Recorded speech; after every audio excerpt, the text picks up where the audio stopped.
ingin mendalami beberapa hal yang saya rasa mereka itu bisa dapatkan dari banyak tempat sudah.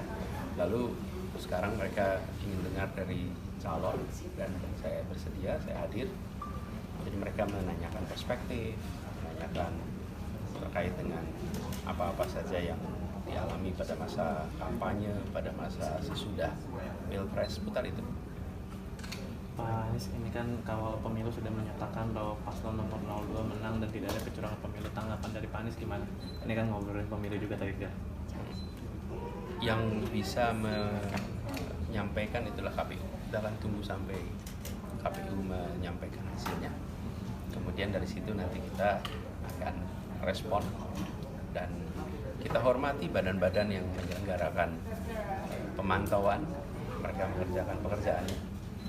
Dan saya garis bawahi penting untuk melihat sebuah pemilu bukan hanya pada saat penghitungannya, tapi juga kegiatan pra-penghitungan, pra-pemilu, sehingga kita tahu bahwa yang dihasilkan lewat pemilu itu sesuai dengan tujuannya, mengetahui aspirasi rakyat yang sesungguhnya, bukan aspirasi rakyat yang hasil tekanan atau hasil tawaran imbalan.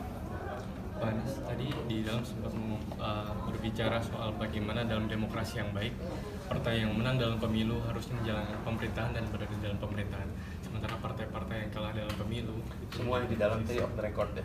Iya. Dan Anda bisa kutip juga. Iya. Cuma ini kan sebelumnya banyak juga masyarakat yang bertanya gitu Pak. Ada kekecewaan misalkan dari tahun 2019 Pak Prabowo kalah tapi nyatanya kembali masuk dalam pemerintahan dan Bapak sekarang ini membawa perubahan dan istilahnya belum ada kepastian apakah Bapak akan tetap menjadi oposisi dan seperti apa, itu bagaimana sih Pak kepastian? Kalau ternyata hasilnya berubah gimana? Kalau ternyata ada putaran kedua gimana? Kalau ternyata ada hasil berbeda gimana? Jadi kita tunggu sampai tanggal 20 baru kemudian nanti kita akan sampaikan. Tapi saya berpesan tadi benar bahwa di dalam proses pemilu itu akan ada selalu yang menang berada di pemerintahan, yang tidak berada di luar pemerintahan. Saya pegang prinsip itu aja. Prinsip yang dipegang. Bila menang berada di dalam pemerintahan, bila tidak menang maka berada di luar pemerintahan, dan dua-duanya sama-sama penting. Saya pernah katakan bukan di debat pertama saya bilang bahwa jangan sampai kita tidak tahan berada di posisi oposisi.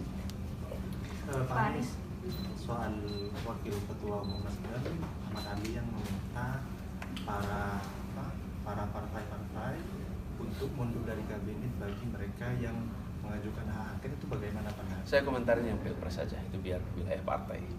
Pak Anies, ini menyinggung soal RUU DKJ yang sedang dibahas. Ada pasal yang menyatakan bahwa nantinya wilayah aglomerasi ini akan dibentuk sebuah dewan, Kak, di mana wilayah aglomerasi ini yang sekarang Jabodetabek itu nanti akan dipimpin oleh wakil presiden. Tanggapan Pak Anies bagaimana? Apakah dengan dipimpin dengan wakil presiden maka pembangunan di Jabodetabek ini akan lebih maju? Bagaimana, Pak? Dan ini sedang bergulir bahasan soal pasal itu. Ya.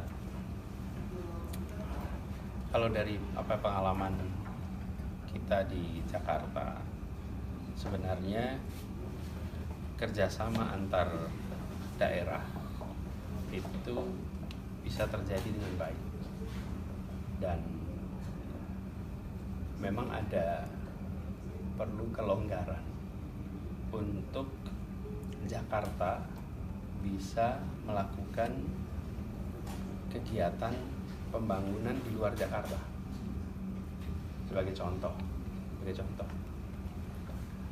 ketika kita menerima air dari kawasan selatan, hujannya di kawasan selatan, airnya masuk ke Jakarta. Di situ maka perlu dibangun waduk-waduk di luar Jakarta agar air itu bisa dikendalikan volume masuknya ke dalam Jakarta. Sebagai gambaran ya, kapasitas sungai kita di Jakarta itu 2.300 meter kubik per detik. Itu kapasitas daya tampungnya. Nah, kalau hujan deras, maka kapasitas itu bisa terlewati. kalau terlewati terjadi banjir. Nah, untuk bisa mengendalikan supaya air yang masuk itu 2.300, tidak lebih dari 2.300 meter kubik per detik, maka harus dibangun waduk-waduk. Nah, ketika Jakarta membangun waduk, ini kan di luar wilayahnya, uangnya ada, kemauannya ada, tetapi kegiatan pembangunannya tidak bisa dikerjakan oleh Jakarta. Jakarta harus memberikan hibah kepada daerah lain. Hibah itu dikerjakan, tapi proses pengerjaan di luar kendali Jakarta. Jadi sebenarnya menurut saya pada fase ini jauh lebih mudah untuk memberikan ruang bagi pemerintah Jakarta untuk melakukan kegiatan di luar wilayah Jakarta. Sebagai contoh, Jakarta ini kalau pagi penduduknya bertambah dari mana? Dari luar kota. Tapi kalau Jakarta mau membangun terminal untuk Transjakarta di luar wilayah Jakarta, maka yang harus mengerjakan PT. Itu sebabnya kita pakainya PT Transjakarta, supaya bisa membuat kegiatan-kegiatan di luar. Nah, sebenarnya diperlukan saat ini itu pada aspek itu, sehingga tidak menimbulkan kerumitan baru. Kadang-kadang kita membuat lembaga baru, ya, tapi lembaga baru itu belum tentu menyelesaikan masalah yang sesungguhnya ada. Jadi kalau saya usul, sebaiknya prosesnya lebih bottom up. Kumpulkan yang selama ini mengelola Jakarta dan sekitarnya, tanyakan apa yang menjadi kebutuhannya, dari situ undang-undang ini dibuat menyesuaikan. Jadi bukan kata Anies juga, tapi dilihat apa yang sesungguhnya dibutuhkan, di situ selesaikan. Ya, oke, cukup ya.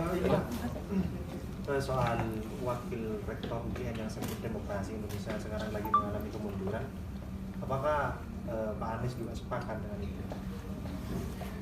Beginilah, kalau demokrasi itu definisinya ada banyak sekali. Ada lebih dari 560 definisi demokrasi. Tapi kalau kita ambil paling sederhana, demokrasi ada 3 komponen. Satu adalah pemilihan yang adil dan jujur, bebas. Yang kedua adalah kebebasan berbicara.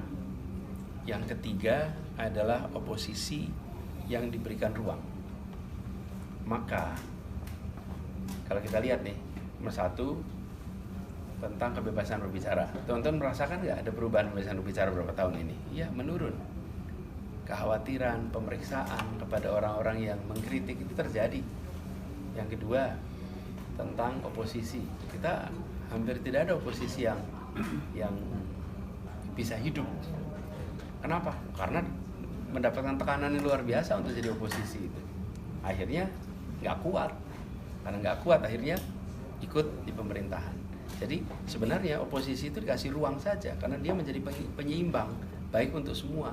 Tapi kalau oposisi tekan, akhirnya nggak ada yang tahan tuh. Lalu yang ketiga adalah soal pemilu. Nah, pemilu yang bebas dan adil, kemarin sudah berlangsung pemilunya, tapi bebas dan adilnya masih menjadi pertanyaan nih. Dan itu mungkin yang dikatakan oleh teman-teman di sana. Jadi saya melihat pada 3 kriteria itu, demokrasi kita harus banyak koreksinya untuk bisa menjadi demokrasi yang baik. Ya. Pak Anies, saya mungkin ini PJ Gubernur Aceh diputuskan untuk dicopot. Mungkin saja ini berkaitan, atau mungkin bagaimana Pak Anies melihatnya? Apakah ini berkaitan dengan daerah Aceh yang dimana daerah tersebut adalah Pak Anies dan Gus Muhaimin menang telak di sana, sementara salah satu pasangan tertentu keok jauh suaranya di sana? Apakah hanya satu PJ aja yang diganti? Sejauh ini baru PJ Gubernur Hanya Aceh satu itu aja. Yang lain tidak. belum ada. Ya, biar publik yang menilai aja. Oke, cukup ya. Terima kasih.